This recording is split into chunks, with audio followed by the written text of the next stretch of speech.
Ladies and gentlemen, welcome to Wrestling with Toxicity with the Panda Wrestling Company and TGN Networks. I'm your host, Super Beard Vince Hoover, joined as always by my brother, Super Bro Jason Hoover, and I have got. What up? Wow. What? I don't know.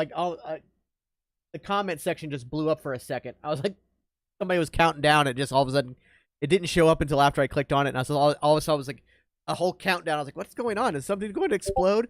And tell me! No, we're good. Matt the Duelist, hello. Welcome as well over on the Panda Wrestling Network. Welcome, everybody. SoFlo, how's it going, my man? Came up as Ryan. That's what confused me. SoFlo, welcome to the podcast as well. Again, we are Wrestling with Toxicity. Every week we talked about sports entertainment, pro wrestling, one of our favorite fandoms, and we try to do so from the most non-toxic perspective. We try to eliminate toxicity and eliminate the negativity and be ever so inclusive, because why not? Like, why be negative? Why be an asshole? Granted, there are times when it calls for it, as you guys saw the last episode we did, which, by the way, we took off last week. Had some technical issues on Tuesday, then we had the holiday, so we just took the whole week off. But might as well. Yeah. But we are back, and in that meantime, in that stretch of days where we weren't here, 2 pay-per-views happened. D-Man, thanks for the follow. Yes, we had 2 pay-per-views. Well, 1 pay-per-view and 1 premium live event.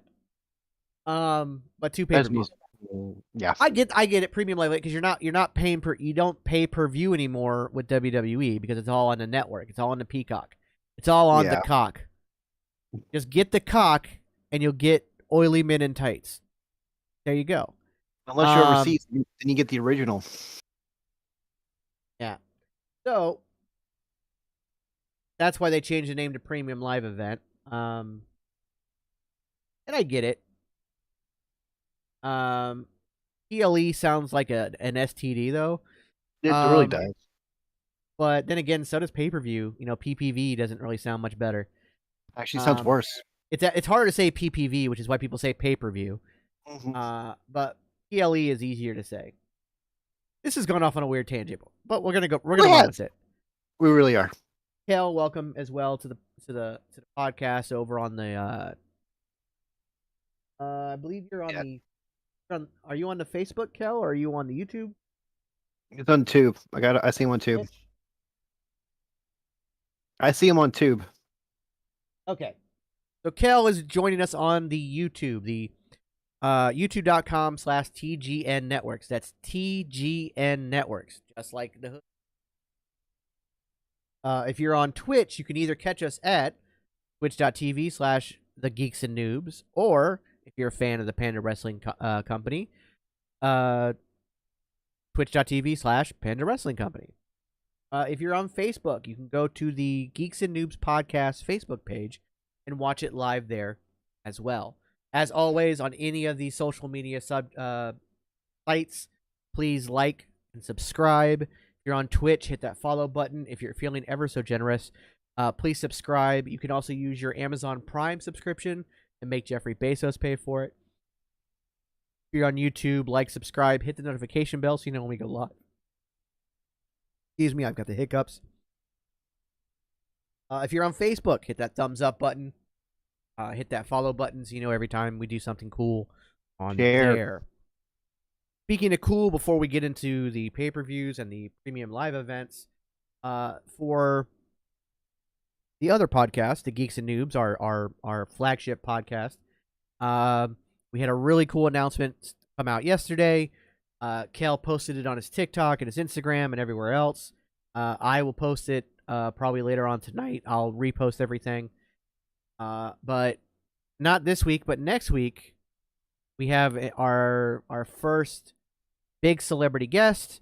Ming Chen of the Comic Book Men will be joining us on the podcast on December the 8th. So if you have any interest in comic book movies, stuff like that, this is definitely the guy you want to talk to, and we'll be having him on next Thursday, 8 p.m. Eastern. this Thursday, 8 p.m. Eastern, we're going to do a breakdown of the Guardians of the Galaxy holiday special. So definitely tune in for that as well, because that was arguably one of the greatest pieces of cinema to ever exist in the history of mankind ever, and that's not hyperbole. It might be hyperbole. It's a little bit hyperbole. It's definitely hyperbole, but it was amazing. It was so good. I actually laughed out loud within the first. As soon as the band started playing their Christmas song, first 10 minutes, I laughed out loud to the point where I had to pause it because I couldn't focus. I don't laugh out loud at much. I'm a big stand-up comedian fan, but unless I'm watching the comedian live, like if I'm at home, I don't typically laugh out loud. Like I don't laugh out loud at the movies very much. I internalize my laughter. I don't know why. I think it's just the stand-up comedian in me because I don't laugh at my own jokes. But it's very rare that I laugh out loud, and I was laughing so hard that I couldn't stop, and I had to literally pause it and take a step back. And that was only halfway through the song, and then I played the rest of the song, and it got even funnier. But I also cried because it was incredibly emotional. It's so good and so well done, and I'm so excited for Guardians of the Galaxy Volume 3. I'm also very scared. Me too. But it was really cool, so definitely make sure you check that out. Now, moving on to the subject of the day. We had 2 pay-per-views. What were they? We had Full Gear? Full Gear. And Survivor Series. I tried. That sounded fun. Sounded like when you went to do it, your microphone modulated so much that it actually went high pitch and robotic. So it sounded like somebody like Yoshi had tried to say War Game. I'm gonna have to listen to that back on the YouTube replay. Like it was weird as fuck. But that made it even better. So yes, we had Survivor Series, War Games, and AEW Full Gear. So of course, with AEW Full Gear happening some 9 days ago or 8 days ago, we will do that 9 days ago. We will do that one first. We actually made predictions for that one too. We made predictions. We didn't do full predictions on Survivor Series. In our defense, when they actually brought out matches like quite literally the day after we did our predictions. Yeah, which was like, they also we again having last week off due to technical issues. We didn't have a finalized card. They even really, I don't even think the card was completely finalized until Friday before. Kingston and Akiyami was the day of. So, but let's get into the match lineup according to how it played out. We had the Best Friends, Orange Cassidy, Rocky Romero, and Danhausen versus the Factory. I would have. I mean, I'm never picking the Factory in that. I'm never ever picking the Factory ever. Anyways, on that one, I don't think anybody is. Who's picking the Factory there? Well, the only reason why I would have picked the Factory is if you didn't realize that Danhausen was going to come out as the mystery person. It doesn't matter who the mystery opponent could have been a Marshmallow Peep. It wouldn't have fucking mattered. The Factory never wins. They are literally their role is cannon fodder. They are the young lions of AEW. They are literally, that's what they're there for. They understand their role. They are to build up new stars, but in a way of they are literally on Dark and Elevation. Those guys do great. On the main card, they are literally there. Like, they'll jump people. Kel says, "I had no idea Jason was a chipmunk." LOL. Yeah. I got to hear it now. Flip it too. Like, seriously, in all seriousness, like the Factory's role is, yes, they'll beat up people backstage. They'll do heel as shit. They'll come out and interfere. But when it comes to a match, I don't think they've won since going heel. I don't think the Factory has won a match as a group since going heel. I don't think so either. So that's, again, it's the easiest pick is to say I would have picked, I never in a million years would have picked the Factory over anybody. Like I said, they are the young lions for AEW. Just like in New Japan, they've got their people that are training and learning and stuff like that. This is what the Factory is, in my opinion. Pro Wrestling Kingpin says, "What's up, guys? What's going on?" Not much, King.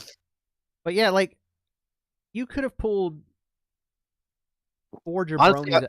You could have pulled 4 jabronis out of the crowd literally 30 seconds before the match started, and I still would have picked the Factory to lose. And that's just their role. There's nothing wrong with that. And I'm not saying they're jobbers by any stretch, because that's not what they are. No. I don't even like using the term enhancement talent, because that's not what they are. They are just they're a cog in the story, and it is their job to make others look good and to lose. That's it. Like, it's just it's what it is. Having recently rewatched the Kenny Omega versus a Broom match, that Peep idea has me interested. Orange Cassidy versus a Peep. Peep wins. And he could do it too. Orange Cassidy puts a Peep over. He probably could. For visual sake, you got to get one of those absurdly large. Yeah, they're like 2 feet tall, so at least we can see it. The kind of blow up one. No, I mean, they have like ones you can eat that are like 2 feet tall. I hate Peeps. I don't like I them. do too. They're fucking disgusting. They are I love marshmallow. I love marshmallows. Peeps are not marshmallows. They're underdone meringue. They're gelatinized bunny cum or some shit. I don't know what they are. They're fucking disgusting is what they are. Whatever. But yeah, so in that match, so again, I'm not worried about that one as much. What is that noise? What noise? It's on your end. Sounds like it's Discord. But we're in a call and nobody else is in here, so I don't know why we. No. That's weird. Anyways, hopefully it's not picking up. You guys aren't hearing a little boop, boop, are you? Let me know. Regardless, it's fine. Good. Yeah. All right, next match. It's just annoying me. Yeah. So what was the next match? Ricky Starks defeats Brian Cage. I actually got a chance to see this match on YouTube. It was a really good match. That wasn't part of the pay-per-view, was it? Yeah, it was. Was that part of the pre-show? Yeah, that was a pre-show. Oh, okay. Yeah, I don't typically talk about the pre-show because I didn't even watch it. Well, it's what I could watch because I wasn't going to pay. That's the problem. We all watched it together in the Panda Wrestling Company Discord. I'll have to get you in there because I forgot to do that. But yeah, all good. Whatever. But yeah. No, Denise. No, there's nothing wrong with his taste buds or mine. Peeps are disgusting, and you know that. It's the sole reason our marriage fell apart is because you like Peeps. I just want you to know that. That's not true at all. I love you. You're awesome. You're my best friend. But Peeps fucking suck. Anyways. Yeah. No, but the thing is, the Starks and Cage match is actually part of it. Was the semifinals for the AEW Eliminator Tournament too. So yeah, and again, in that one, it was kind of like they had slightly telegraphed how that was going to go. Yeah. I was disappointed that they didn't do that match on Rampage so that you could have the final on the pay-per-view, which is where it should have been.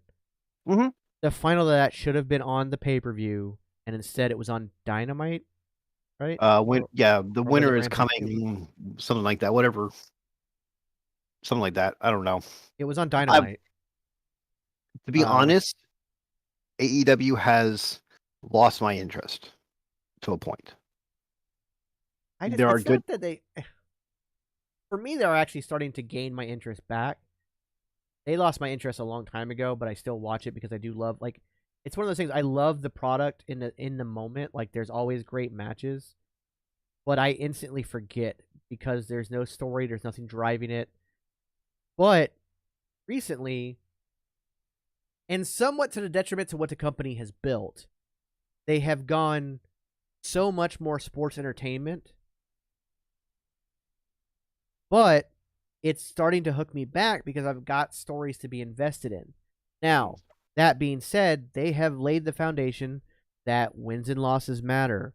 Records matter. This kind of stuff matters. Y'all heard it. There's something weird. I don't know what that is. But now, as you see over the last month or two, none of that matters. People get title shots regardless of where they're ranked. The people who are ranked number one, like FTR and the tag titles, still haven't even gotten a title shot for months. They've been number one now for what, 4 months, 5 months? Something like that, yeah. and still no title shot. Mm-hmm. Not one. So, and the thing is, it's not it's one or the other.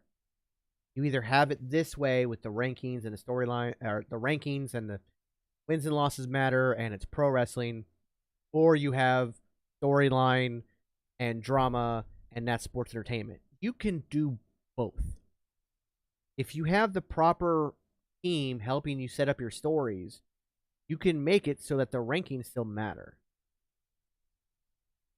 But what have we seen a lot more of recently in AEW? Distractions, interference, like backstabbing, stuff like that. Yep. To the point where wins and losses no longer matter.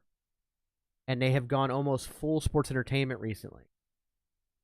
So, like, honestly, if wins losses still mattered and stuff like that, MJF wouldn't have had the title shot at Moxley.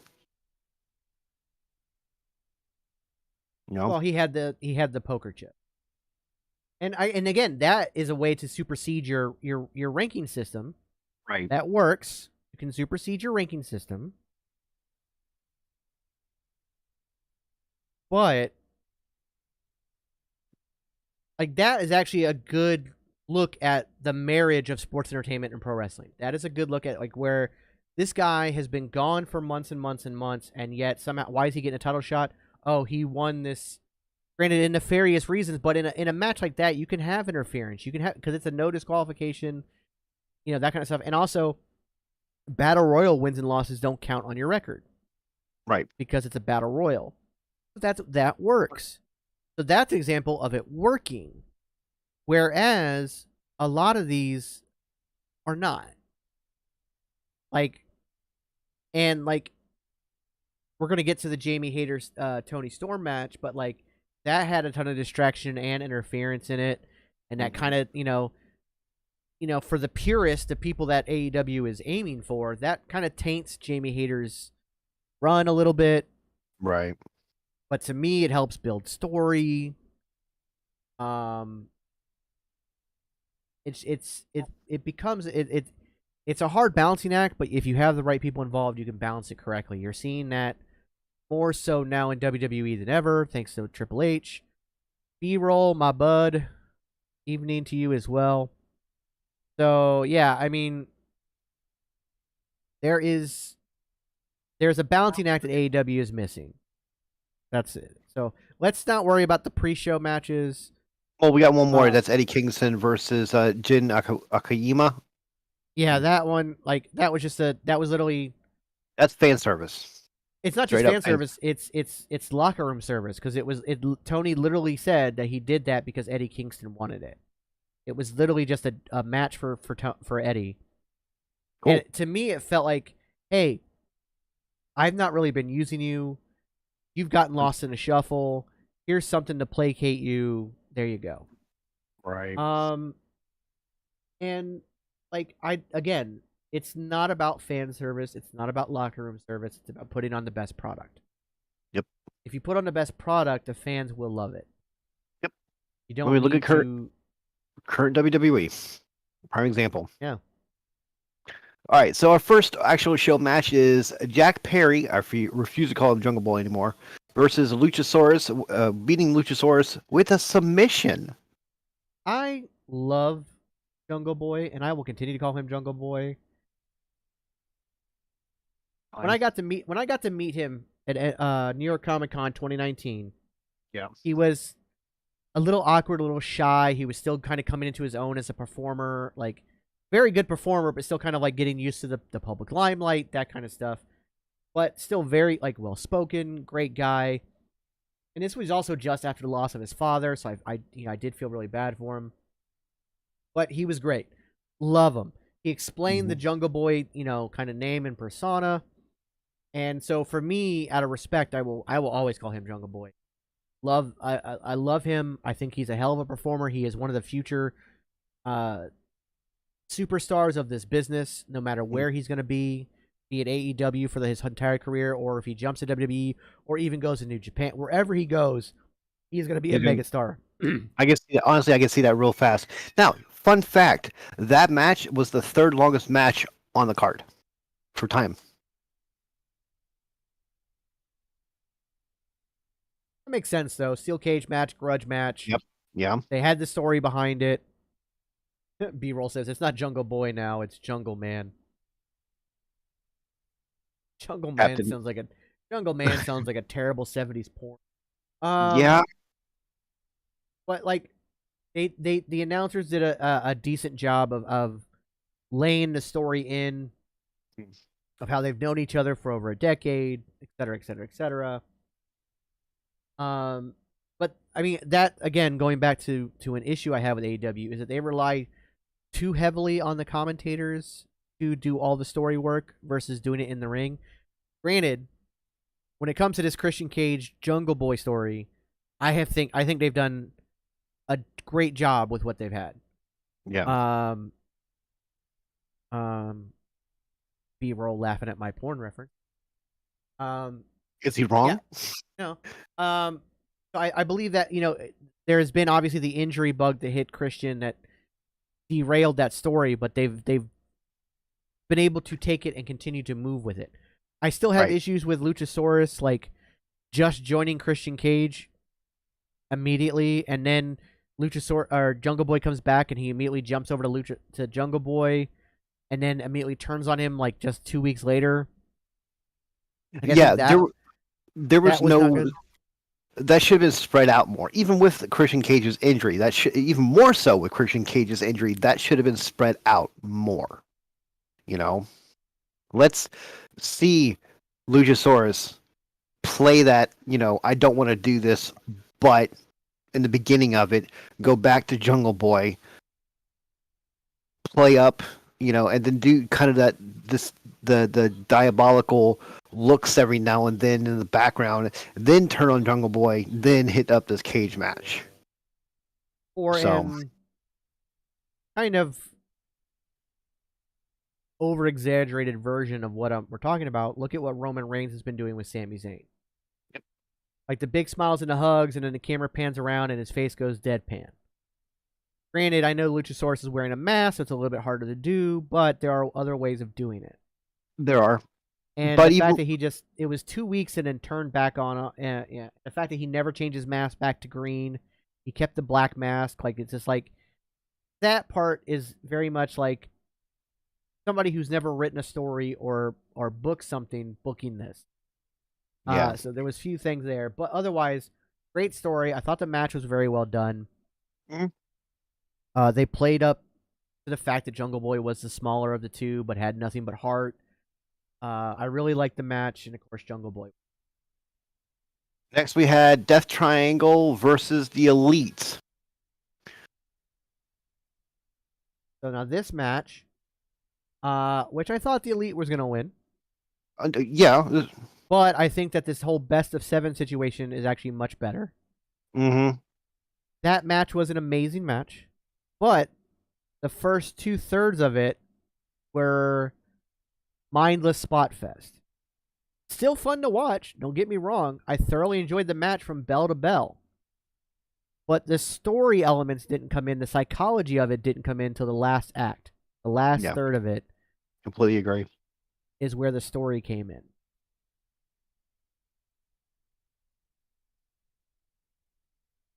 And with the amount of time that has gone on and stuff like that, we're now seeing the second match has already happened.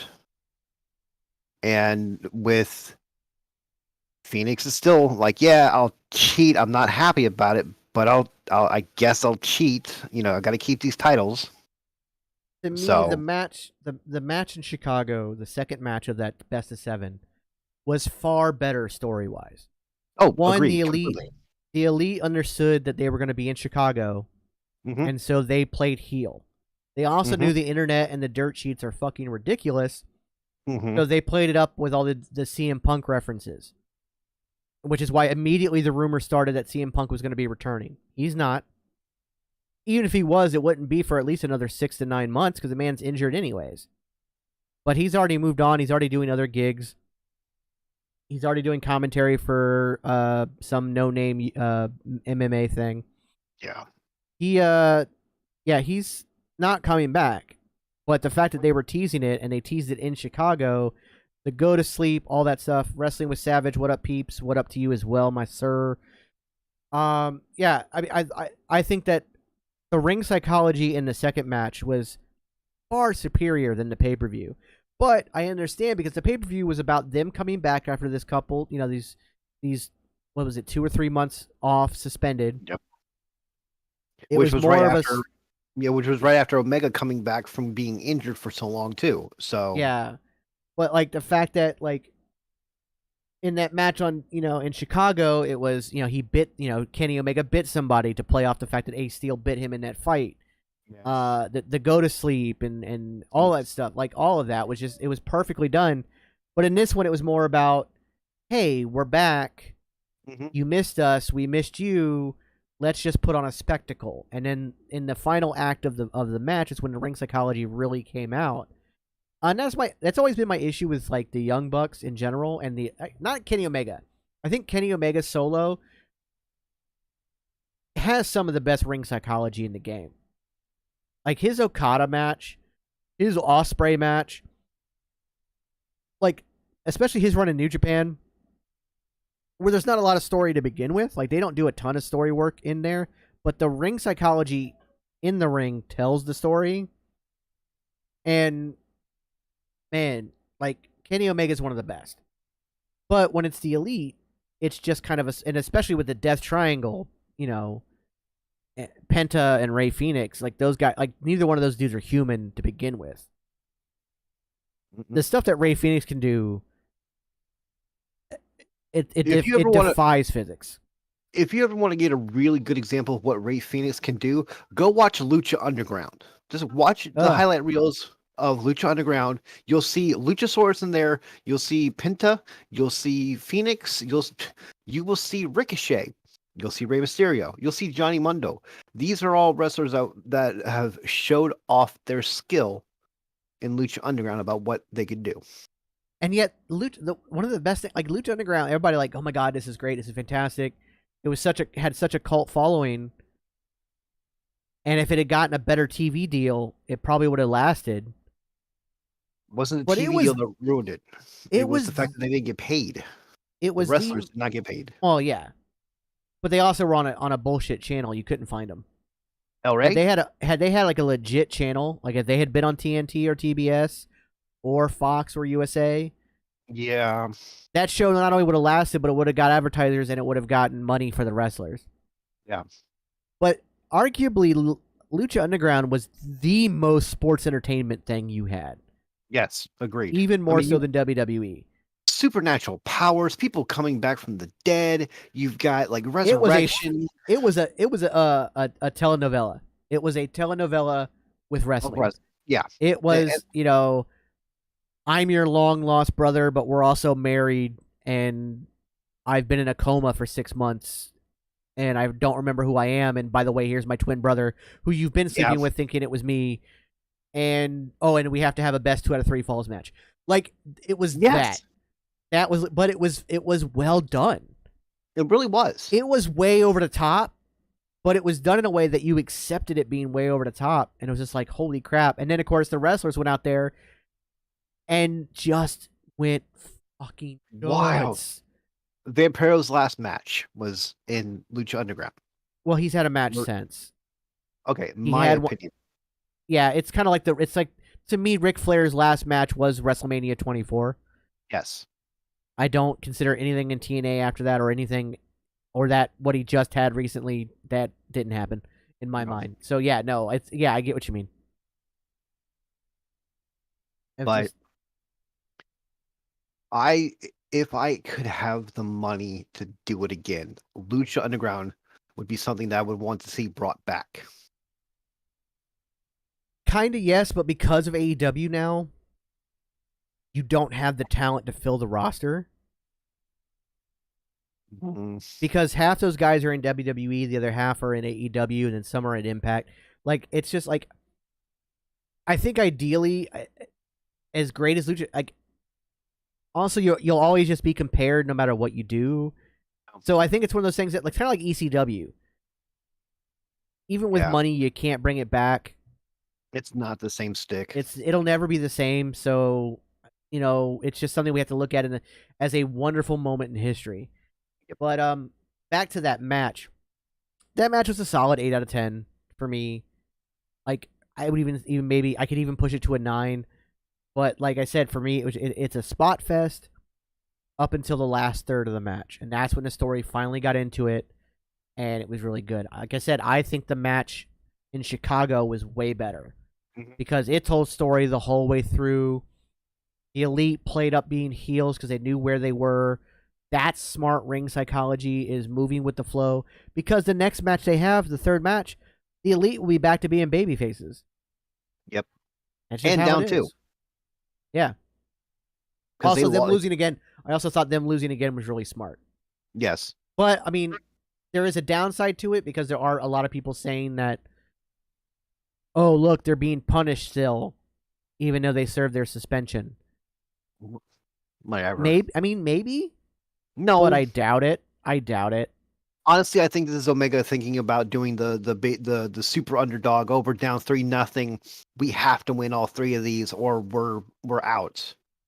Type thing. I could also see them going down 3-0, winning the next 3, it gets to 7, and them losing.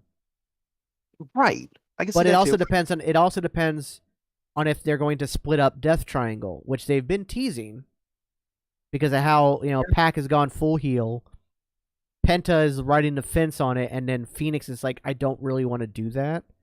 Right. So like they've kind of teased it, but you can also kind of pull like what WWE pulled with the Bloodline, where it seemed like tension, Jay and Sami Zayn, and then what they pulled on Saturday.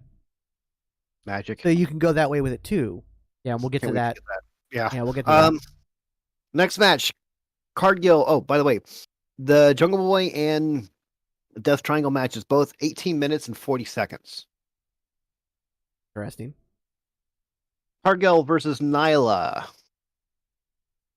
Good match. Really good match. Very good. It was fun. Honestly, it was the shortest match of the night, but it didn't feel that way. No, also, this is a prime example of trusting your talent and somebody taking the ball and running with it. Nyla Rose made that happen. Yep. She stole that belt as a joke backstage because her and Jade are actually friends. She stole that joke as a belt as a joke, posted on Twitter, and with Jade developed a storyline that the fans gravitated to so hard that Tony Khan couldn't ignore it. Mm-hmm. Boom, we get a pay-per-view match out of it. And it was a good one. Yes. I love that Jade came out as Chitara from Thundercats. I think that's fucking awesome. Amazing. That was awesome. I thought the match went well. There was a couple like slight like spot issues, but I mean that's gonna happen. Again, another 8 out of 10. Like I thought it did really well, and I thought it did a good job telling the story. So I liked it, and I also liked the fact that this was a time where Jade Cargill looked in trouble a couple times. Mm-hmm. So I like that. I mean, this is the biggest competitor she's had, and I mean not big like superstar, but like big as in size. Well, strength wise and all that. I also think isn't it the first former women's champion she's faced? I believe you're absolutely correct. I'm not 100% sure. It was kind of like her biggest match yet kind of thing. Mm-hmm. So I thought it was well done. I think a dark horse match of the night. Like I think Agreed. Like this one to me also pushes closer to a 9 out of 10. I thought it was done because I thought it was done just really well. It just had there was a couple hiccups where there was some miscommunication, but otherwise it was a great match. And Jade Cargill still knew. Yeah. She still knew. That's what, so honestly, I forgave those little hiccups stuff like that because of how exactly she is. I mean, she's only been in the business like what, a year, 2 years, something like that. Yeah, and she's only had 42 matches because she's 42-0. Mm-hmm. So, like her first match was on screen. Yeah, so good for her. All right, so next we had Chris Jericho defeating Daniel Bryan, Claudio Castiel, and Sammy Guevara. Ring of Honor World Championship 4-way. Yeah, hell of a match. Mm-hmm. it's hard to have a bad match with those four. Yeah. And again, great storytelling. And again, that's hard to have. It's hard not to have that when you have people like Jericho, Danielson, and Claudio in it. Mm-hmm. I mean, Guevara still has a lot to learn, but Kel's like Thundercats. Oh, Agreed, buddy. It was a really good cosplay. Oh, it was. If you haven't seen it, everybody go check it out. I'm sure you can find it online. Honestly, if Sammy would just shut up and listen instead of being the hothead that he thinks he should be, he'll learn a lot and get far in this business. Yeah, he keeps like having this weird roller coaster ride in the locker room where like he does something stupid and hot-headed, gets called out for it, and then goes humble, and then as he starts to rise back up, his ego inflates again. Then he's up here, and then something. It's this constant thing with him. But the fact that he is under Jericho's wing, and like I said, regardless of what you feel about Jericho outside of wrestling, somebody I used to call a friend, somebody I have issues with now, in the ring, still one of the best. And you topple that with Bryan Danielson, arguably the greatest pro wrestler ever, in my opinion. Period. And one of the best storytellers, undervalued storyteller. The guy's amazing. And then you have Claudio, the former Cesaro, who has been undervalued his entire career, but is stupid good. Freak of nature. And then Sammy has got the whole world in front of him. Yep. So, yeah, that match was good. Now, but again, as I figured, Chris Jericho was going to win. Right. Which is leading up to Claudio versus Jericho for the ROH title. And if he loses, he has to join the JAS, which yes, I feel like it's a trope at this point, and I really feel like AEW needs to stop with that kind of stuff. Yeah. Because again, they telegraph so much. Of course, Claudio's going to lose. They're going to cheat, and he's going to have to be the begrudging member of the JAS till he turns on them and costs somebody a title somewhere or something, and is able to go back. It's just, I don't know. Like, they really need to get away from that. Again, it's telegraph. If Claudio was to win, I would be surprised. Saray versus Baker next. Saray wins. Okay match. Well, I mean, again, she hasn't wrestled in what, 7 years, 9 years, 7 years. But she's not even. They picked the right person to go with. Yeah, exactly. Yeah, it was the best choice putting her with Britt Baker, and like I told you, it didn't hurt Baker to lose one bit, especially since, like I said, it seems like rankings don't fucking matter anymore. So it didn't hurt her at all to lose. The match was done very well. It went much longer than I thought it would. 12 minutes and 30 seconds. Yeah, I did not expect him to go over 10 like that. I didn't expect him to go over 7. Because again, it's not like she just took 7 years off like Punk did. Where Punk just took the time off, but like he continued to trade MMA, he probably still kept in some ring shape, whatever. She wasn't allowed to step in a ring. She was injured to a point where the only thing she could do was basic exercising. Like, she could go to the gym and work out, but not even like, she couldn't even go super hard in a gym for years. So for her, this is only a couple months of bumping, if that. Because I don't think she was even cleared until...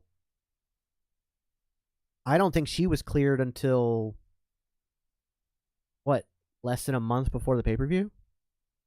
I said a month and a half.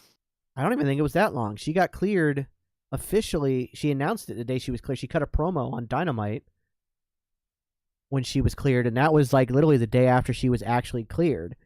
She got cleared like Tuesday night, and on Wednesday she announced it. And I think that was like... No, you're right. It was about a month. Yeah. It was like 3 weeks before the pay-per-view. Yeah. Now, she might have been already getting in the ring and bumping around, taking her own chances. Right. But I know she wasn't going anywhere near close to even 50%, much less 100%. until she got a full clear from a doctor.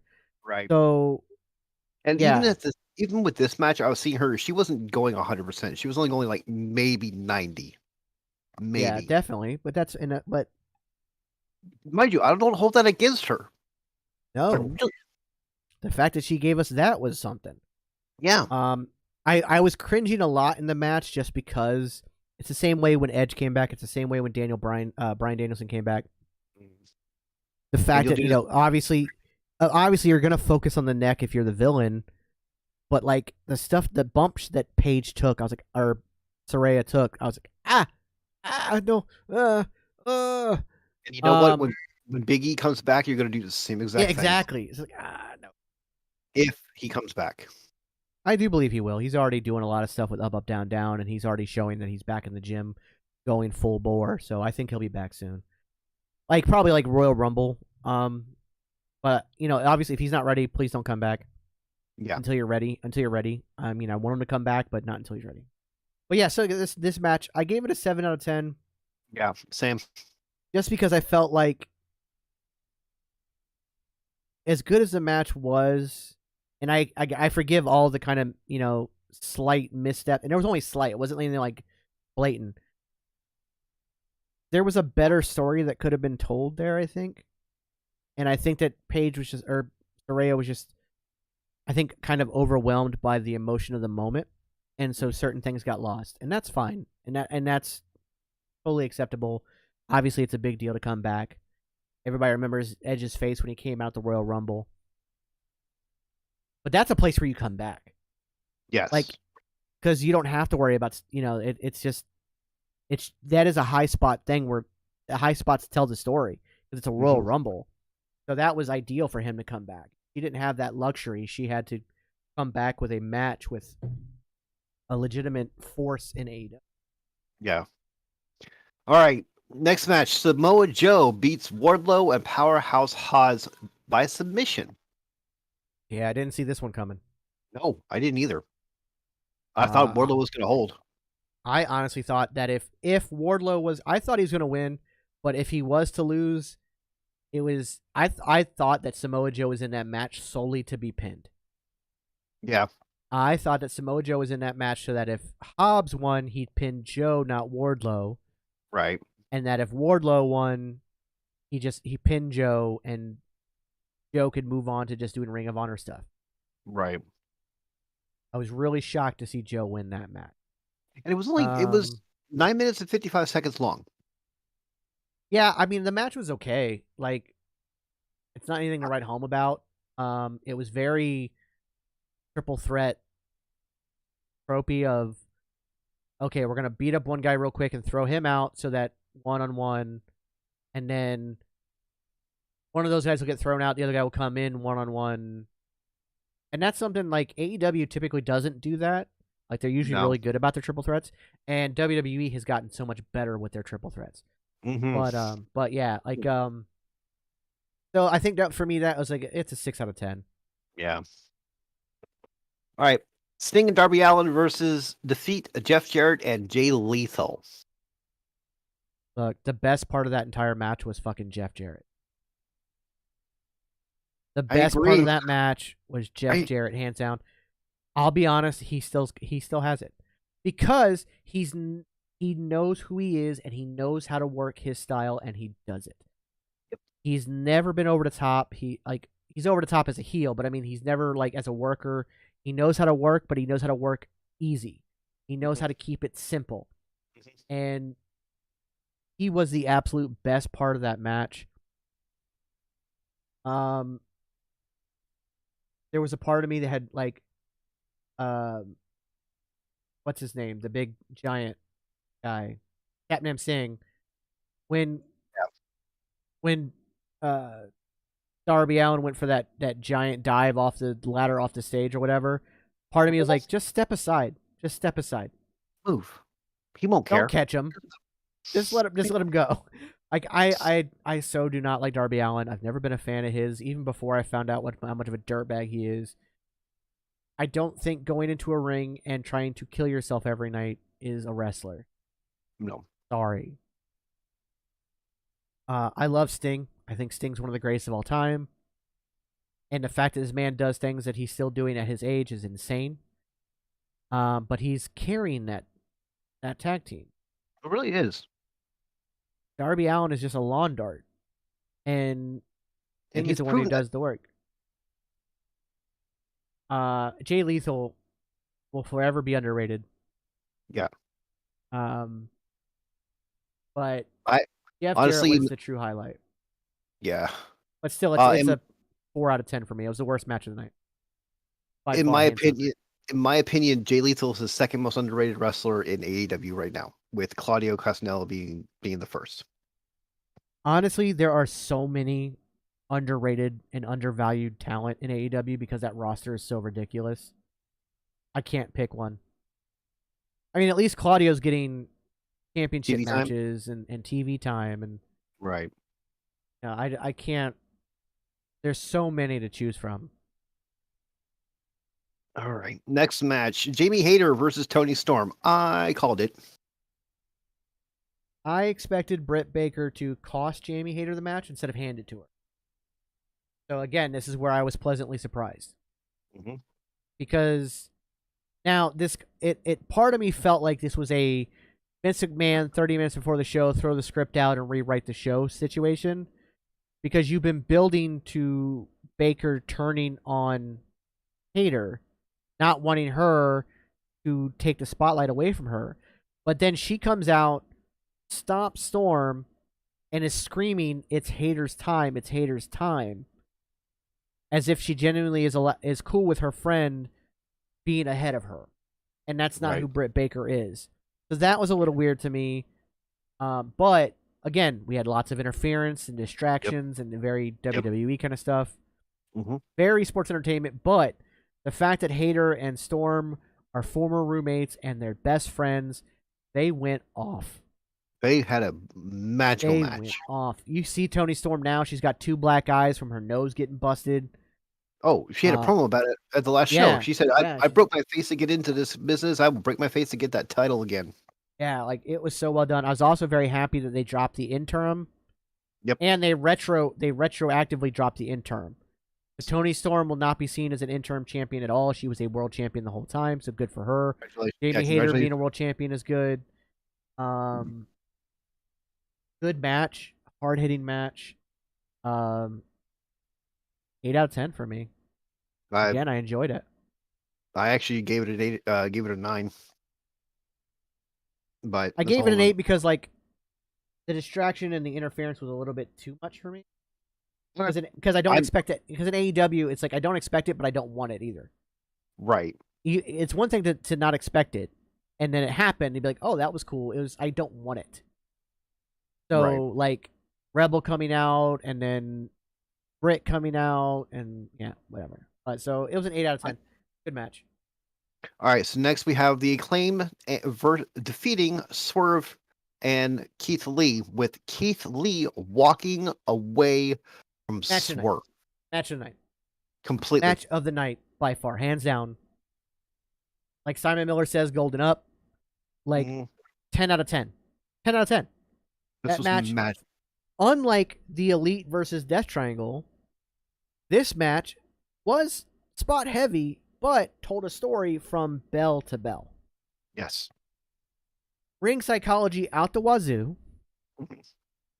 So well done. I thought the whole, Billy Gunn isn't coming out because he knows he can't control his emotions. Thought that was great. Him running out, but then going back to the back was great. The turn on, the Swerve and Keith Lee stuff was fantastic.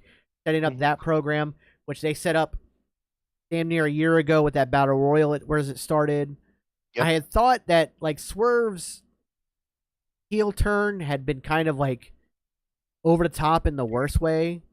Like the whole the snips and the finger staying and all. Yeah, all right. You're not cutting anybody's fingers off. Chill out. Like I thought he'd got like he tried to be Bray Wyatt for a little bit of it, which I thought was weird. Yeah. He tried to be very fiendish with it, and I'm like, what are you doing? What are you doing? You can be a heel without being like. Look, go back to Hit Row type Swerve. Yeah, it was just a little much, but other than that, the Acclaim are so over, and they're such great workers. I think they worked the shoulder angle with Bowens very well. Again, just the whole thing. Best match of the night, hands down. Hands down. And our next very close contender to match of the night. Very, very close. MJF defeating Jon Moxley with the help of William Regal by pinfall. Yeah, that was 23 minutes, 15 seconds. Longest match of the night. Yeah, I did not expect that at all. No, I heard rumors. I hadn't even heard anything that William Regal was going to turn on Moxley like that, and I did not expect that. I think I had picked Moxley or MJF to win though. Yeah, we both picked MJF to win, but we thought he was going to do it not like that. Yes, we knew he was going to cheat. We knew he was a heel. We knew he was a bad guy. I thought like the babyface stuff that he had been doing was kind of, oh, this is all a ruse. Yeah, and it was, because he had the ring on him, so he was planning on cheat the whole time.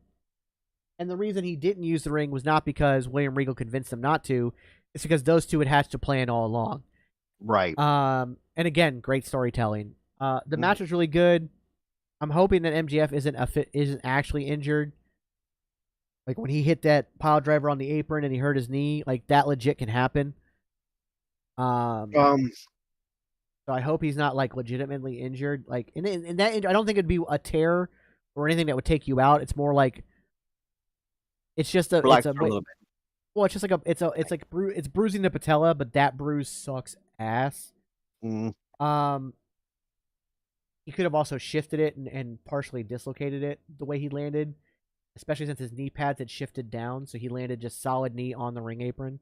Yeah. And if you've never heard before, it's the hardest part of the ring. Quote Simon Miller. Like legit. Just so let me explain something to people real quick about the apron. For people who don't know what a wrestling ring is, it is a metal eye bar with 2x6 or 2x8 boards sitting on top of it. At that moment, at the apron, so you've got an eye bar about that thick of solid steel, probably 8-inch. They might even use 12-inch beam. So 12-inch by 4-inch to 6-inch beam, usually 4-inch. Don't want to make them too thick. Typically a 4-inch beam wide of just steel. And then you've got 2x6 or 2x8 wood beams. There's no give on the apron. There's zero give. Zero. So hitting that on his knees like that with the knee pads had shifted down and he hit solid knee, that sucks. That sucks. So legit, I hope he's okay, but the whole match was done really well. Again, ring psychology. MJF is so young. It's hard to believe he's only 26 years old. Yeah. This good. It's him and Rhea Ripley are the two people that I look at and I cannot believe their age. Because they fucking get it. They get it like they've been doing it for 20 years. And I think MJF is still the best thing that company has going for him. And they really need to really build behind him now. Really push this company behind him. Get back to your pillars and build around this guy the future of your business. I know there's all that talk of the 2024 bidding wars. I honestly feel like he's probably already renewed his contract. I don't think there will be an actual bidding war. I kind of hope there is because I would like to see what MJF does in a Triple H-led WWE. Especially with Cody there. Yeah, I think that would be great. But at the same time, Tony needs to do whatever he can to make sure he locks down MJF and builds that company around.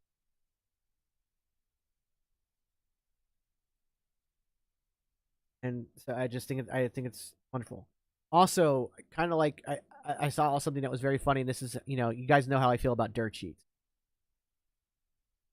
The dirt sheets reported that after that William Regal, this was likely a send off for him because he only had a 1-year contract, and he was probably going back to WWE.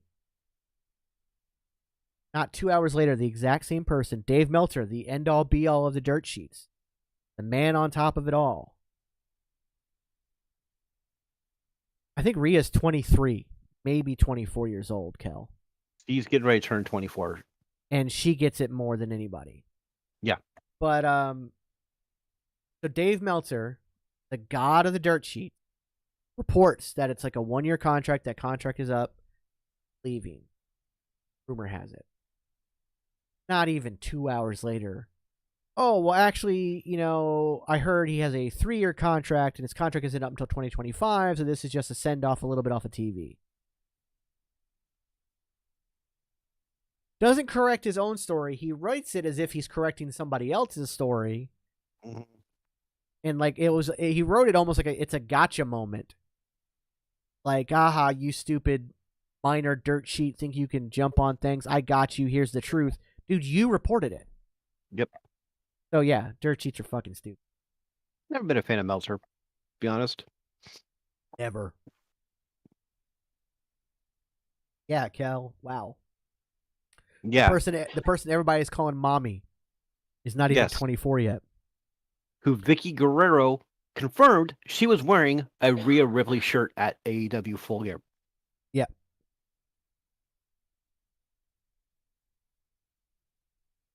Yep, she was wearing the I'm Your Mommy, or I think it was.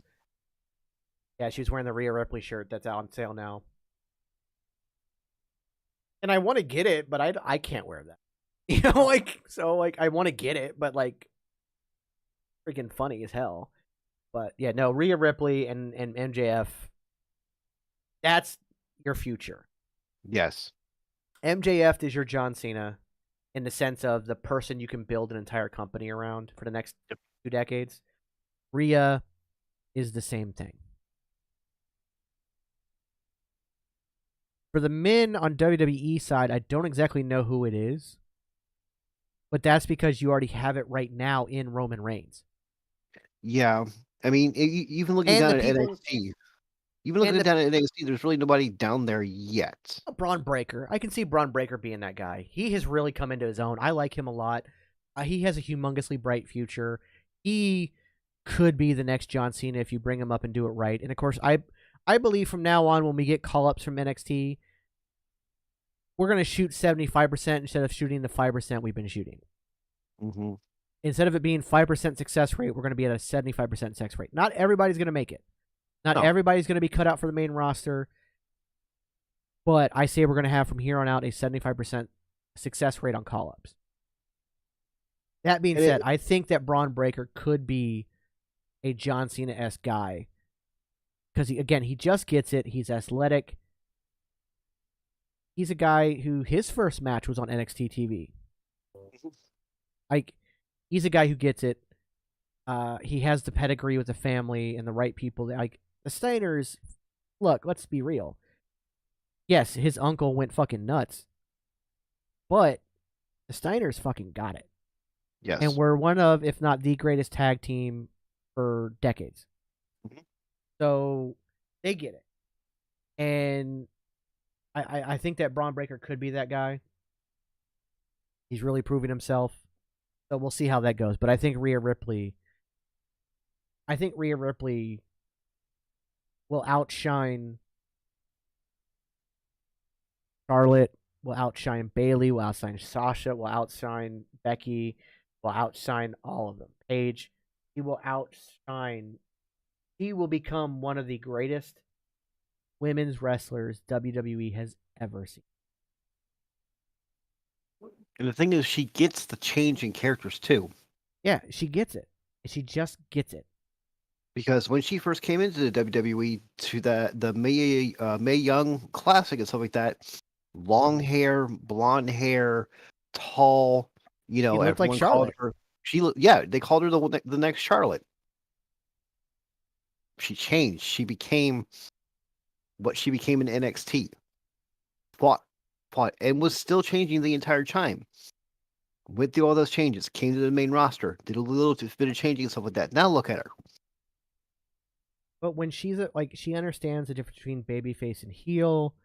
She understands understands how to react with the crowd, how to really get people on her side, even as a heel, and against her as a heel. Like, the same people that are cheering her when she comes out will boo her. Like, she's very good. And MJF is the same way. I really feel like he's got it. And there are some people who just get it.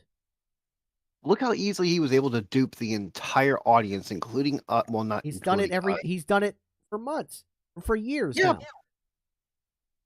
The amount of people that thought that it was all a shoot that got turned into a work with the contract shit. No. It was a work from the start. None of it was a shoot.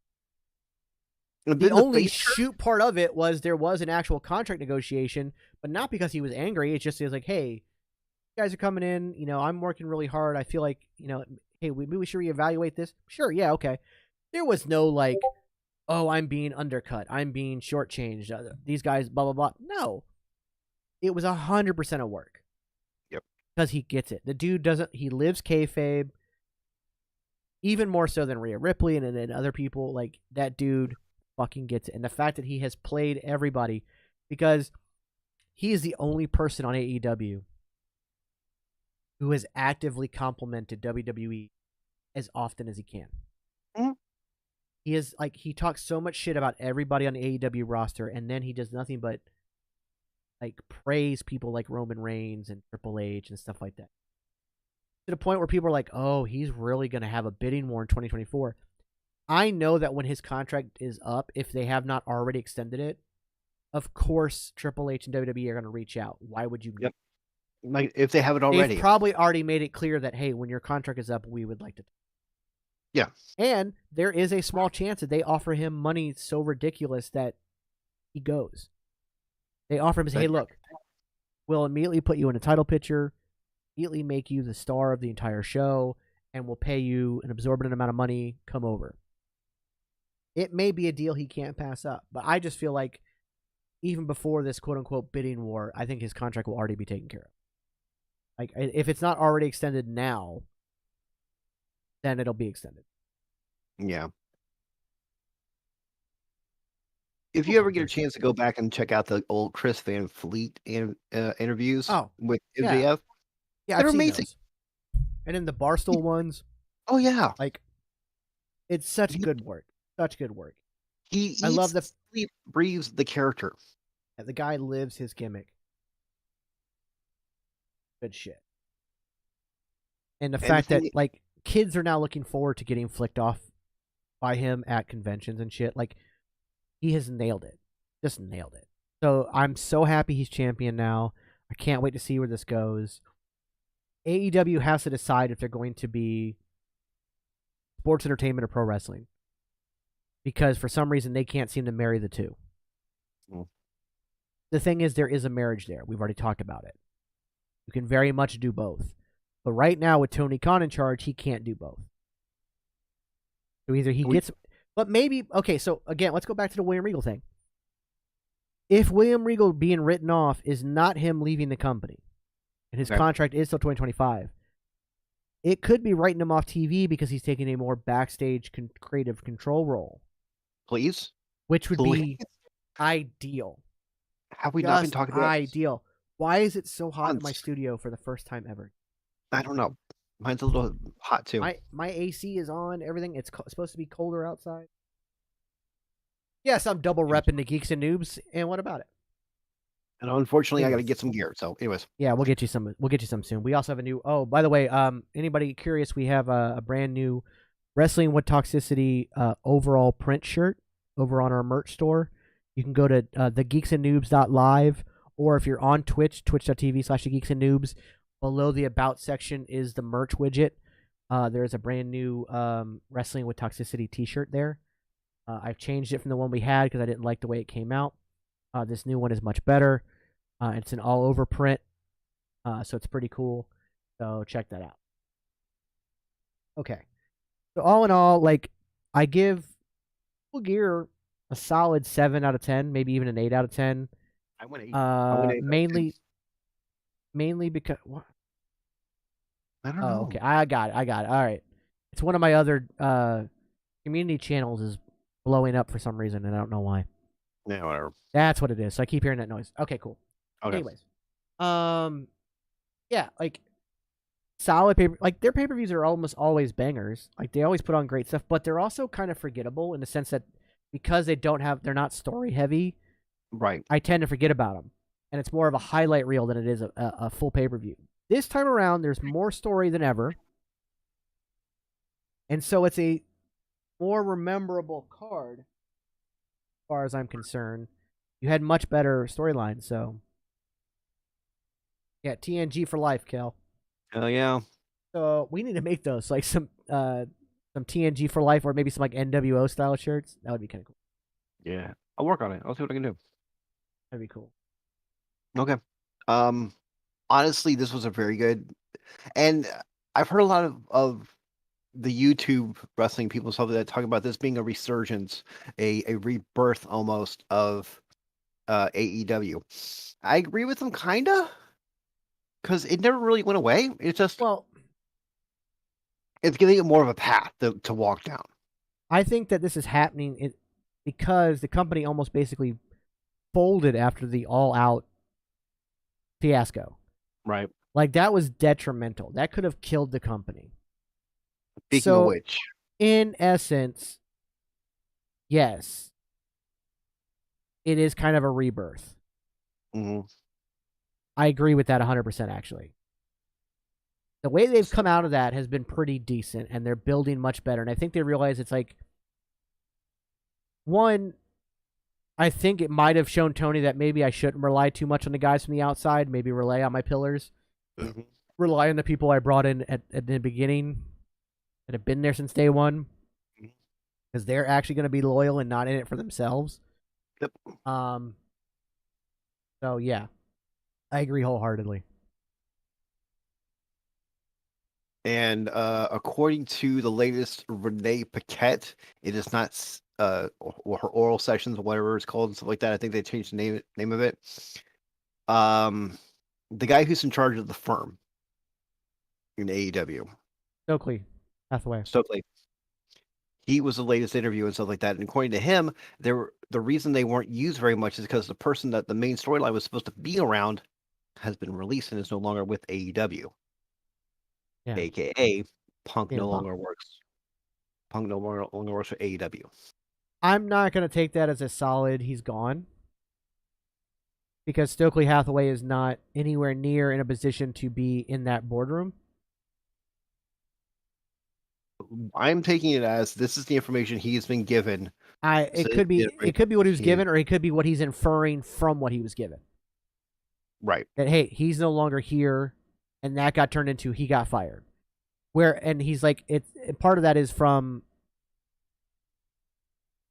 Kel said he was saying the same thing about the shirts.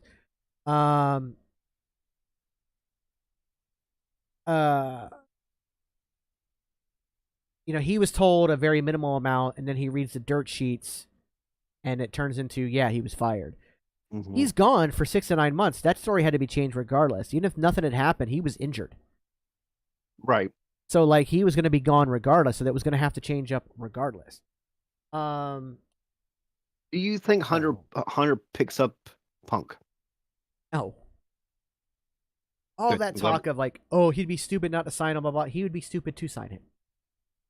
He is a locker room cancer. He is a locker room cancer, and Triple H knows it. I think all the dirt sheets talking about how Triple H has reached out to him and they're trying to get him, blah, blah, blah, I think it's all bullshit. I could be wrong. I mean, at the same time, I understand the money value in doing so, but... Is it worth it? No. Is a few $1 million of revenue worth that toxicity? No. But when you're a publicly traded company, you might think otherwise. Because you have people to answer to. You have board members to answer to. You have stockholders to answer to. So maybe you think otherwise. Because the stock people don't care about a toxic locker room. All they care about is that dollar going up. And if WWE brings back CM Punk, stock prices are going to go through the roof. Merchandise goes through the roof. Ticket sales go through the roof. It isn't just a couple $1 million. You're talking several million. You're going to offset his salary, his insane salary he's going to ask for, they're going to offset that 5-fold to 10-fold within a year if he's there that long. But at the same time, you've got great morale right now. The highest morale has ever been in the last 10 years. It's not worth dumping that. It's not. So we'll see. I just don't buy it. I would advise against it. Yeah. All right, we only got 45 minutes left. Let's get into Survivor Series. All right, Survivor Series, match number 1, Team Belair versus Team Bailey. Team Belair wins. First of all, first and foremost, that opening video package that WWE put out. That is something that WWE will probably never get eclipsed in. No. Their production people, their video editors, their people that put these packages together are second to none. They go off every single time. Yeah, they're so good. They're so good. And they've been that way since the Attitude Era. And it's just amazing. I've heard some complaints about how some people think War Games doesn't work, period, and that there's so much downtime as like things are getting set up and blah blah blah. I disagree. I thought it was a phenomenal match. I think the women went out there trying to steal the show, and they got pretty damn close. They actually had the longest match of the night. Yeah, and they also like got really close to stealing the show if it wasn't for that banger of a main event. But I think they went out there, they did a great job. Everybody played their part well. The pop for Becky was insane. That KOD into the cage to Bailey was awesome. Io Sky is Io Sky at all times, and I love her. By the way, how we were talking during the actual pay-per-view and stuff like that, the premium live events, Io was confirmed to be sick. I thought so. She seemed a little off. Yeah. I thought she seemed a little off, but even with her being off, she was still awesome. Her off is better than most people's premium. Yeah, exactly. Asuka was, again, just Asuka, a great. Nikki, being back to full crazy Nikki is amazing. Bianca is... There are people on TikTok who think Bianca is the worst thing to ever happen to wrestling. And to them, I say, you're a fucking idiot. Everybody's entitled to their opinion, but opinions can be wrong. And in this case, they're wrong. Bianca Belair is one of the greatest things to happen recently. Hold on. Ask those same people what they think of Jade Cargill.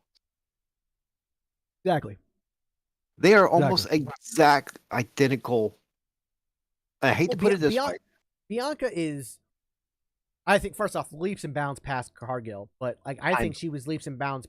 Like, Cargill is great for only having 42 matches. But I would say that Bianca, 42 matches in, was way better. Bianca has always been phenomenal. I got to see Bianca very early on in her career at an NXT house show in Crystal River. And I mean very early on in her career. We're talking, she had only been with the company like 3 months, maybe. Or at least an active roster member of NXT for 3 months.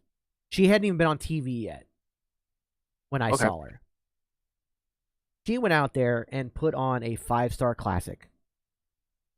It was amazing. It was her and Charlotte. And it was one hell of a house show. And like I think Charlotte is overrated when I say her ego. Okay. Like the way she feels about herself and the way she treats others in the locker room, she's incredibly overrated. She thinks herself... Everybody in wrestling has to have an ego. Yeah. It's the only way to get through your career. That being said, you can take it too far, and I think Charlotte has taken it too far. But have you noticed that like she's been gone and nobody cares? Yeah. Nobody has signs we want Charlotte Flair. Nobody is talking about her. When is she coming back? There's been lots of talk about Sasha.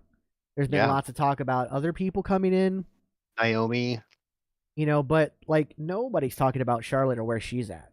Nobody cares. Will she get a huge pop when she comes back? Absolutely. Of course.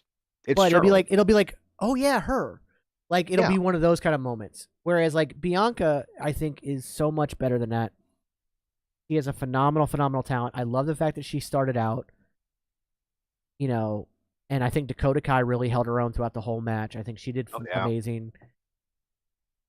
You know, as we talked about it, we realized there was only like I think Mia Yim was the only one without, or Mia Yim and no, Hold on. Alexa Bliss has, Bianca Blair has, Asuka has, Mia Yim yeah, Mia did Yim was the only one that has not been a champion. right. She was going to. She was going to be at the first female War Games. However, due to story reasons and stuff like that, she got jumped before the match and replaced. Yeah, that's when Dakota Kai stepped in, and then she turned on Tegan Nox to one of the best War Games moments ever. Mm-hmm. That turn on Tegan Nox was phenomenal. Tegan Nox is somebody, by the way, I want back in WWE. Love Tegan Nox, but regardless, like that, it was a gold laden War Games because everybody in there had been world champion or tag champion or both. Mm-hmm. NXT world champions. Mia Yim was the only one not to hold any gold out of that entire thing. And that's only because Mia Yim, for some reason, like she didn't actually have like a long NXT career either. No, not really. She wasn't in NXT as long as the rest of them had been. Mm-mm. And then obviously her. In Mia Yim's defense, she had a lot of time in NXT, and there she held titles, female tag titles, in TNA for a long time. Yeah, like, she's got a lot of experience. Yeah, she held stuff in TNA. Oh yeah, she has tons of experience. I just meant in WWE's roster, she has never held gold. Right. But she also, like I said, she wasn't in NXT as long as the rest of them had been. Right. And her, we won't talk about her first main roster run, but I don't know what you're talking about. Now, that wasn't now there's stuff that it'll. Hey, that wrestling lady, one of my favorite people. All right. Next match: AJ Styles and the OC by side defeated Finn Balor. Yes. I'm sorry. I have seen people kind of complain about this match, and I have no idea why. It was such a good match. AJ Styles and Finn Balor could wrestle forever, and I would love it. And the way they got rid of the OC in Judgment Day so early on was chef's kiss. So good. Like, you knew the interference was going to kind of come, blah, blah, blah, but the fact that they got rid of them within, like, the first 5 minutes of the match, and they went out and wrestled out in the crowd and whatever, and then you could also tell, like, something like, again, a subtle thing, Rhea couldn't be out there because she was still recovering from the War Games match and trying to get the green mist out of her eyes, so she wasn't involved. Suddenly the Judgment Day isn't as powerful as they once were. And that's a subtle thing, and I liked it a lot. That match, AJ Styles, and I don't know how. First off, I know that Finn is probably nearly 40 years old. He's mid-30s. Let me see. He's young. Finn Balor, he's 41. 40. Ooh. Holy shit! He is 1 year and 4 days older than me. He was born July 25th. I'm July 29th. Nice. We're both Leos. He's 41. Of course, the dude doesn't look 41, not in the slightest. AJ Styles, 45. Mm-hmm. So two over 40-year-olds. Oh, AJ Styles is March 2nd, 1977. Yep. Nice. So two guys in their 40s went out there and were like, hey, we're still the best at this. Mm-hmm. And I love the fact that they had a lot of talk about their New Japan time. Oh, yeah. I love that AJ came out in his New Japan mask. The only other time he's worn that mask in WWE was when they had that Japan show. And they allowed him to wear it there. I love that he came out with that. Thought that was great. And the two of them just went off. Loved it. So good. And Finn Balor getting out of the calf crusher the way he did, just slamming. Nice. Very nice. And a clean victory for AJ. Yes, Clean victory. but now here's the question: where does OC go from here? They can go anywhere. And where does Judgment Day go? Judgment Day continues to terrorize Raw, so they can pick anybody they want. And like that's the thing. That's what I love about this right now. Is like, yeah, the OC's only got the one storyline, so you gotta now you gotta figure out where to put them. Right. But like Judgment Day had like 8 storylines going. Like there's all these interwoven storylines. There's all these different things they can do. I mean, like Thanksgiving at the Mysterio house. Yeah, all kinds of things you can do. All kinds of things. So all right. Yeah, now it's time for the shortest match of the match on the card. The worst match on the card: Ronda Rousey beating Shotzi. Yeah. I want to preface this by saying that anybody out there who's sharing the hashtag Fire Ronda, grow the fuck up. Is she at fault for that match? I'm going to say yes. Yep. Does that mean she should lose her job? Nope. What the fuck up? No. Does she need to work on some things? Maybe. But that's why they've got her with Baszler now. But this is something you need to understand. Ronda is the type of person, and you saw it in her MMA career. Chemistry is huge. The people to beat her were people she didn't have fight chemistry with. People she couldn't read. Those are the ones that beat her. It's the same in wrestling. It's actually more important in wrestling to have chemistry with your dance partner. She didn't have chemistry with Liv Morgan. She doesn't have chemistry with Shotzi because they work vastly different styles. Shotzi especially is very unorthodox. But I think Ronda had more chemistry with Shotzi than she did with Liv. Well, I mean, maybe, but at the same time, Ronda, I don't know. Like Ronda used to be fearless, and I don't know if and I don't want to. I'm not blaming this on being a mother. Please don't take it that way. But there could be a part in her mind where because she is now a mother, she's more conscious of what she puts her body through so as not to hurt herself even worse so that she can still be there for her child. Because I believe that Ronda, in her first year during that amazing run she had, which, by the way, everybody seems to forget, she had one of the most amazing rookie years ever, had banger after banger of match from first match on. But like her not taking that apron DDT and screwing up that spot, and that's where the whole flow of the match fell apart.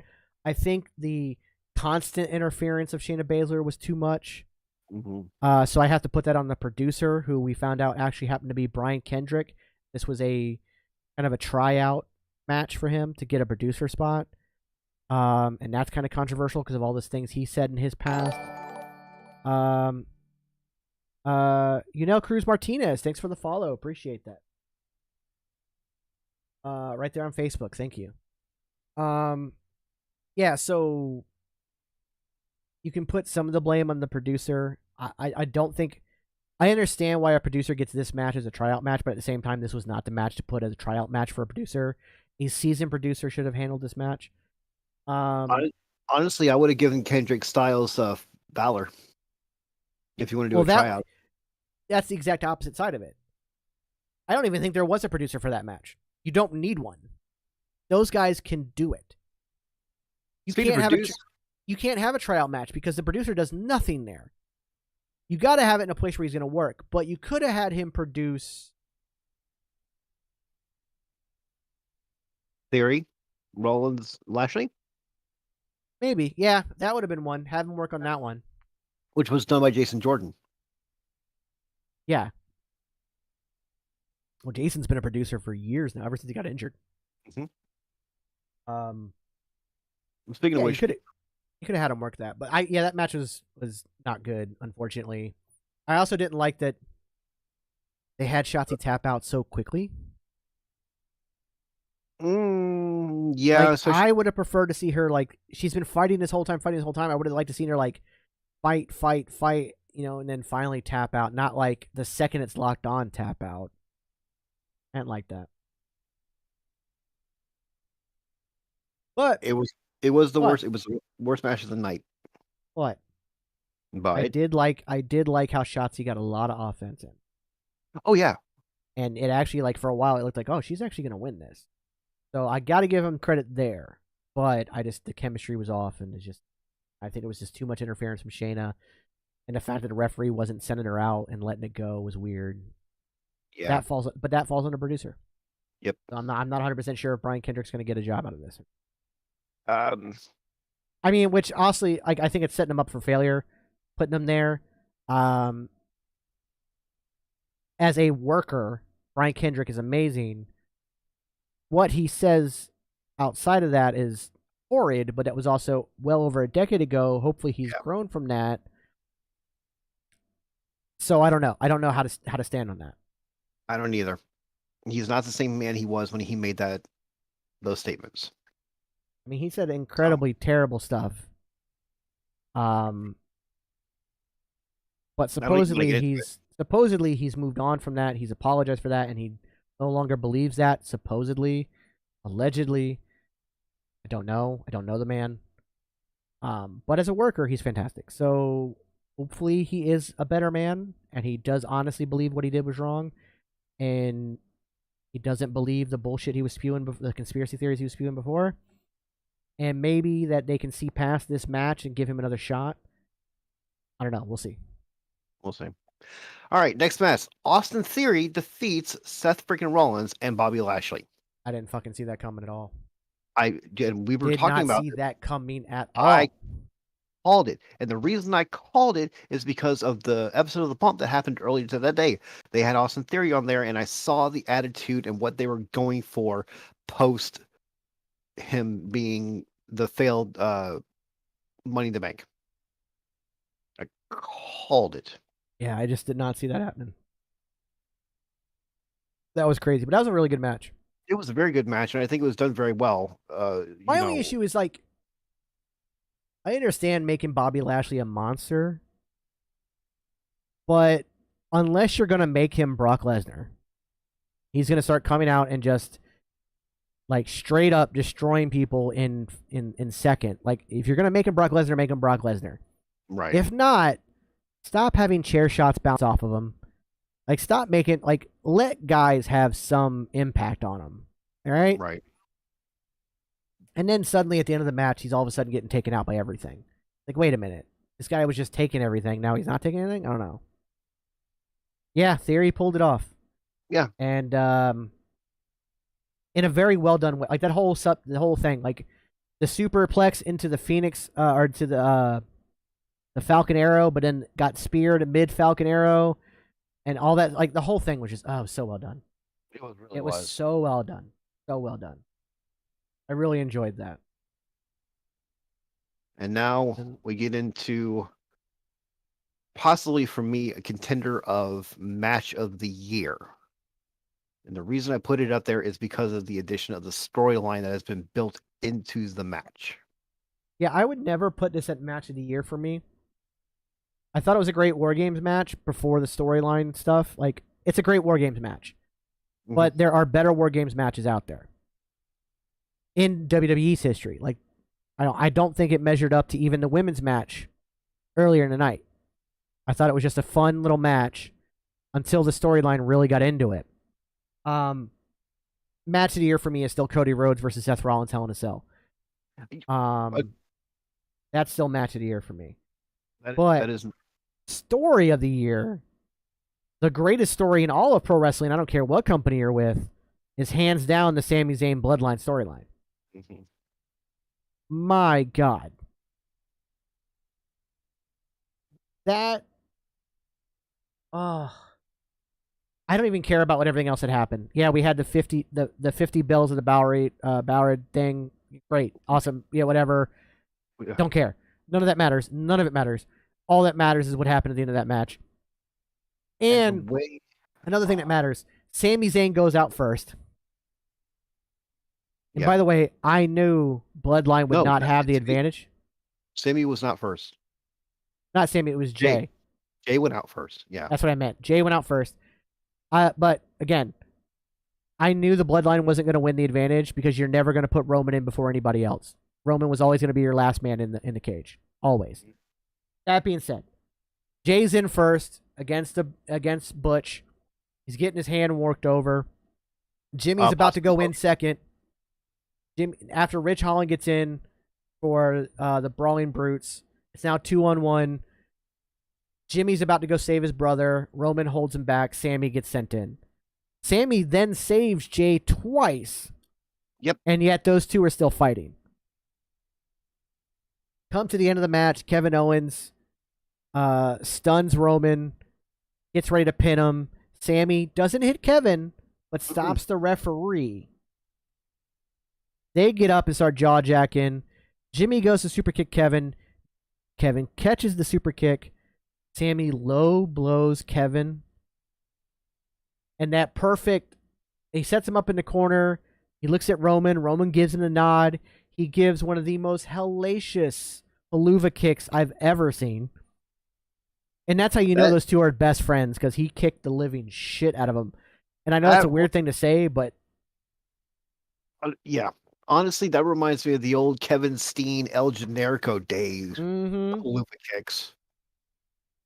Oh. He kicked the taste right out of his mouth. And that perfect, like, laying on Sammy and Sammy holding him for a minute and then laying him down and ushering Jay to frog splash him. Right. Oh, my God. Here you go. And then we got the hug from Roman and then the hug from Jay. Oh. And then what we got on Raw, where Sammy was crying during that promo, talking to Jay. Legit crying. And then instantly, Sammy is a gift from God when it comes to pro wrestling. He is literally crying. He's making everybody emotional. And then says that we are finally Usi and broke Jay again. Just like that. Now, Kel says, I cannot wait for all the Bloodline BS to be over with. I'm so over it. I don't want it to end. I think this is the greatest story in all of pro wrestling. When that turn happens, and they turn on Sami Zayn, it is going to be the most heartbreaking thing in wrestling for a decade. Easily, hands down. Like, my God. And just... I think it's amazing storyline. I think Sami Zayn is a godsend, but it also, like, people are like, oh, Sami should be the one to beat Roman. I don't think so. And I think that it's actually the way it sets it up now. Kevin goes after Roman and has a title match at Royal Rumble, gets screwed over. Possibly by Zayn. But then they turn on Zayn. Before WrestleMania. They turn on Zayn for some reason, which I'm sure they'll lead to it. Kevin, regardless of how Sami has treated him, makes the save. That sets up Kevin and Sami versus the Usos at WrestleMania, and they take the tag titles and end that reign. All the while, Cody Rhodes wins the Royal Rumble, goes after Roman Reigns, wins the titles, and dethrones. That's how I project it, but again, we'll have to wait and see. Well, that's actually very close to what's being rumored that was leaked for the plans for Kevin Owens and stuff like that. Because it's... Again, I don't put a lot of stock in that. You know how I feel about dirt sheets. I do. But you're basically almost beat for beat. Why do you think the dirt sheets reported that? Do you honestly think that a producer went to them and leaked that? Or do you think it's the most obvious, proper storyline right now to go with? The fact that I did that without reading a single dirt sheet. Right. A storyteller was able to look at that and go, this is how this story plays out. Right. Now, the only thing that I want to bring up that they brought up that might be a possibility is that you never see Solo raising the one. And he said he's raised it multiple times. Not recently. Well, because they wanted him to be more stoic. That was the whole point of, like, in that promo. Right. We were about to get him to be in the group hug before Kevin Owens, like, interrupted. Like, they were finally getting him in. They were finally, like, he's going to do it. He's going to do it. He's going to do it. He finally turned. He put his arms down. He's getting ready to do the hug. Kevin Owens interrupted. It was just about making him that stoic enforcer. But he does that one symbol a lot. He does it all the time. So don't Still, even worry about that. And him and but Sammy are close. right. Like that's the whole thing. Like he's always been on Sammy's side, away from Jay. And that was like I thought they were maybe building to where even Sammy and Solo break off because I didn't know because I had heard Kevin Owens was injured again. Dirt teacher bullshit. Obviously, he wasn't as injured as everybody thought because he came back for fucking War Games. Right. So much for your dirt sheets. Fucking he's injured. He'll probably be out 6 to 9 months. Yeah, okay, he was out like a week or two. He took some time off because he's allowed to because he's fucking Kevin Owens because he's great as shit. Yeah, I don't even care about the men's match anymore. It was a good match. Yeah. But all that mattered was that storyline, and that makes it a 10 out of 10. 10 out of 10. Like, that match was just phenomenal. And it was all because of that storyline was so well written, so well done. And I'm so looking forward to where this goes as we enter. Because our next pay-per-view isn't until the Royal Rumble. Yeah. So we got a lot of time to build up to the Royal Rumble. I have great surprises. I kind of want to go again to the Royal Rumble this year. Oh, I think it's in Texas.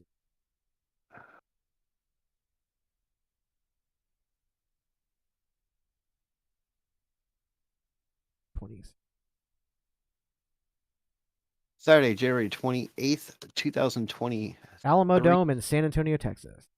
Yeehaw, that would be so nice to go to. I'm not a fan of Texas, but I like the food. Although I will say the food is amazing, and San Antonio has phenomenal barbecue. So that in and of itself is worth it. That and the Royal Rumble. How much are tickets? See what tickets are going for right now. I'll go to the dreaded Ticketmaster. But it's fine. Accept and continue. Oh, they're not that bad. I mean, 300 level is, but still, it's only $68. That's actually not bad. How much is the? Let's see what the 200 level is.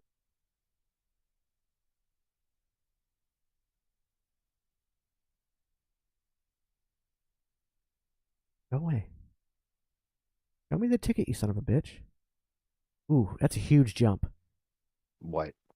Goes from $68 to $450. What? One level down.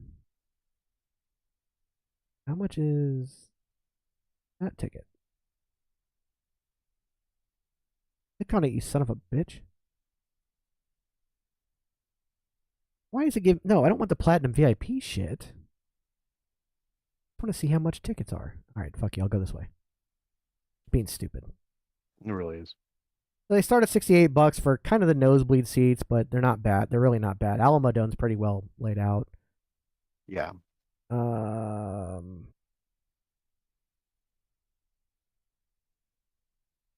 on. Not being stupid. So there's the entrance. Do you want to sit either hot mic side or hot cam side or this side? Yeah, show me that ticket. That's in the hundreds. It's gonna be expensive. It's actually okay. So a seat, which would technically be behind the wrestlers because it's on the opposite side of the hot camera, but you could be on camera. But in the 200s is $450. But in the 110 section, which is directly behind the announcers, like not like directly behind them, but it's in the bleachers behind them, not on the floor. At 250. Well, no, $600. But it's directly behind the announcers in the first row of seats. So you're above the floor people, but you're on the very first row, so you're looking just over their heads from the announcer standpoint, from the entrance. You're looking at the entrance. Why is it only $200 more for literally a 500-step upgrade? That's weird. Regardless, I may look into it. I got to look and see what hotels and stuff cost. Right.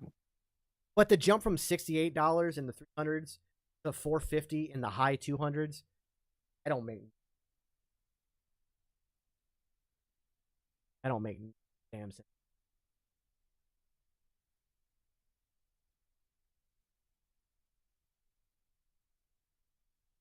Oh yeah. all in all, both pay-per-views I thoroughly enjoyed. Yes. I think AEW is on their way to solidifying themselves as a proper company and not just a spot fest dream match spectacle. I think they're on their way. I really hope that they are allowing people like William Regal to have input.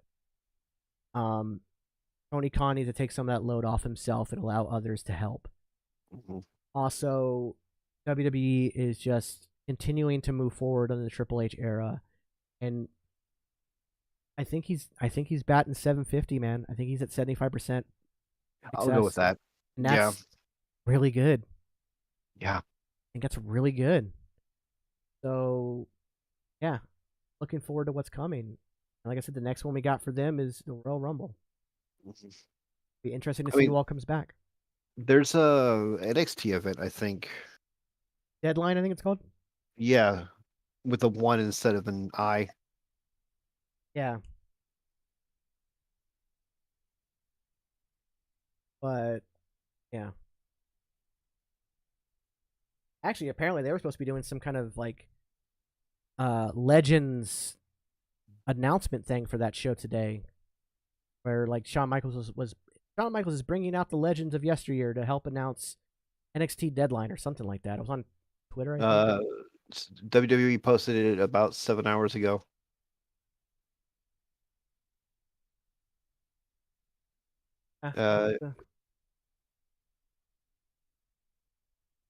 We'll see what happens. Wait and see. So,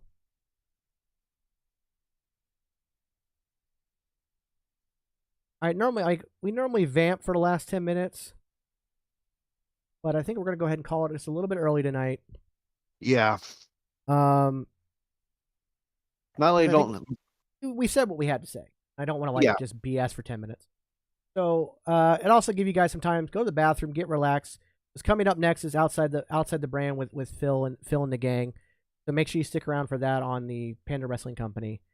Ladies and gentlemen, thank you so much for tuning in. This has been Wrestling with Toxicity. We will see you guys next